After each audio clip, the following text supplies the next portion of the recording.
Welcome to WWE 1994. 1994 is a great year. We have dancing fools and a giant that dances with a midget and a lot of dancing. I mean, we even have a ballroom dancer. Wait, it's not 1994. It's 2013.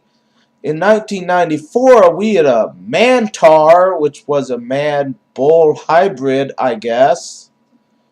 Two dancing black people.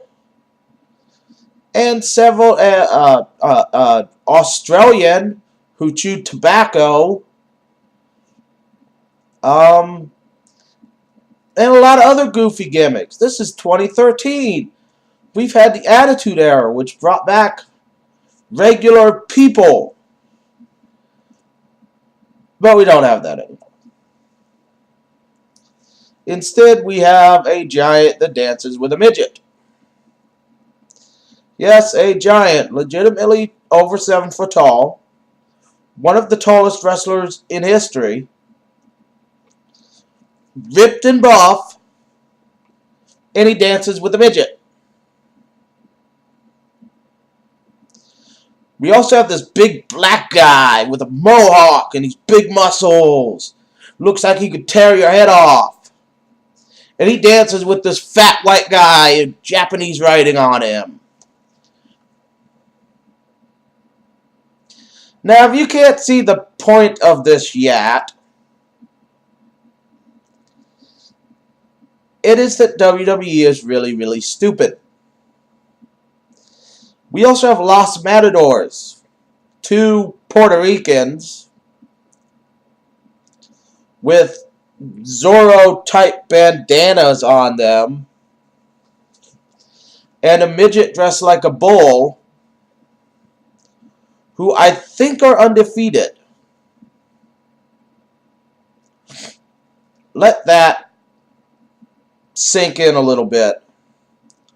Puerto Ricans, Zorro bandanas, midget dressed as bull, wrestling, calling themselves Los Matadors. This was a brilliant idea.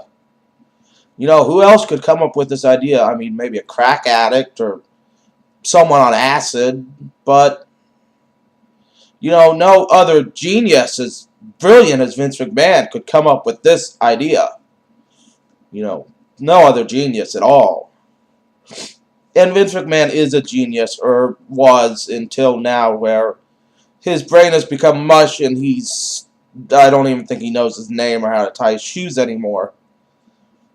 And then once again, we have the dancing black guy with the dancing white guy with Japanese writing on him. Which reminds me of 1994, when we had a Japanese guy with Japanese writing on him. At least we're going away from the whole cultural stereotype, you know. Now, where back then, you know, if you want Japanese writing, you had to be Japanese. Now you can be white from, like, Chicago.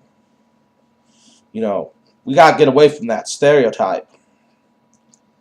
Oh, and Dean Douglas is back. He's now called Damien Sandow for some reason. I mean, it just doesn't sound as cool as Dean Douglas. But, you know, he's already got that Intercontinental title under his waist as Dean Douglas and has faced Scott Hall. So now as Damien Sandow, he's ready for the world title picture and facing Cena. So he's back, which is awesome. You know, that's just awesome there. And of course we have the Japanese, the Mexican people, the Sin Cara and Del Rio. They're not great. I mean, nowhere great as the giant dancing with the midget. I mean, come on. That is brilliant. Having a giant dance with a midget. You can't see that anywhere else but WWE. Who else is going to show you a giant dancing with a midget? That is brilliant. Absolutely brilliant. And, of course, we've got the ballroom dancer. You know, we had the Maestro in WCW. Brilliant idea. Guy plays the piano. You know, he's the Maestro. Now we got the ballroom dancer who gets mad if you pronounce his name wrong. You know, these are just brilliant ideas.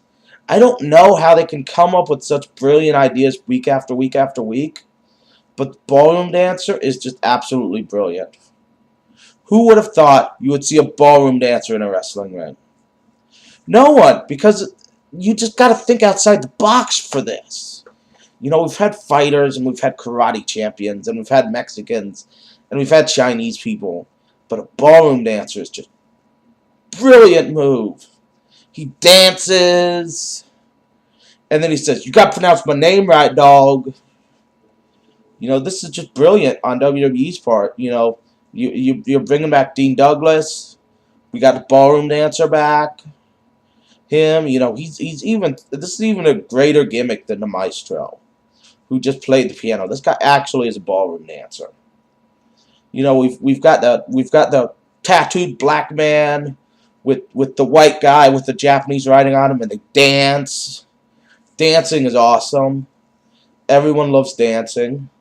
And then you have the giant, the legitimately 7-foot tall guy, ripped as ripped can be. He's dancing with the midget.